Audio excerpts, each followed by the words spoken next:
Mida toob august? Selline lugemine on Tiiu Tarot YouTube'i kanalil nüüd üleval. Kui sa tahad vaadata, mis augustikuu siis sulle toob, saad täiesti tasuta seda teha Tiiu Tarot YouTube'i kanalil. Aga meie vaatame ka siit kaartidelt, et mis on siis augustikuu meile toomas, mis on olulised sõnumid meile siis augustis.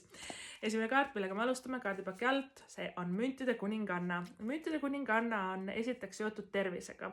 Liikumine, sportimine, toitumine, uni, meie füüsiline keha. Vaata, ega ilma asjata ei öelda, et tervis on kõige kallim vara.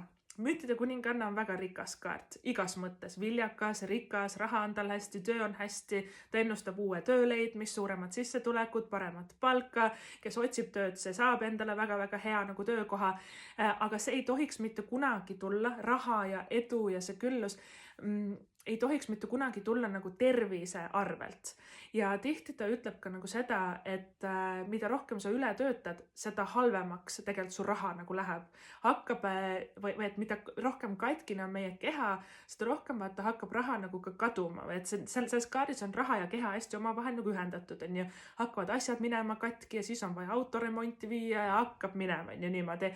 Ja see võib tunduda väga nagu sõnum, on ju.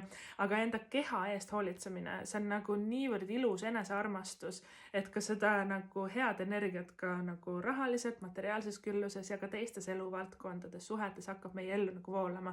Müntide kuninganna üks suur miinuspool on see, et ta on hästi muretseb ja hoolitseb kõikide teiste eest, aga mitte iseenda eest, et ta jätab iseennast tavaliselt nagu viimaseks. Mõnikord tõesti tore, sellepärast, et ta on alati nagu olemas teiste jaoks. Ta on kindel kui kalju, tema peale saab toetuda, loota, ta paitab su pead ja ütleb sulle, et kõik saab korda.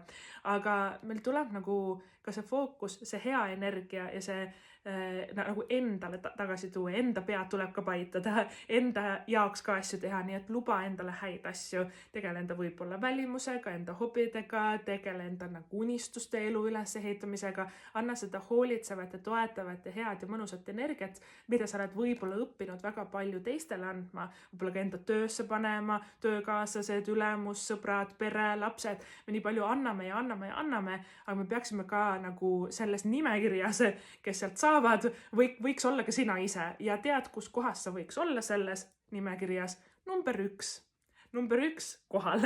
Ehk siis natuke sellist enesehoolitsust ja enesearmastust ja seda fookuse tagasi toomist ise endale see kaart siis ka meile üritab nagu anda märku, et see on väga-väga oluline.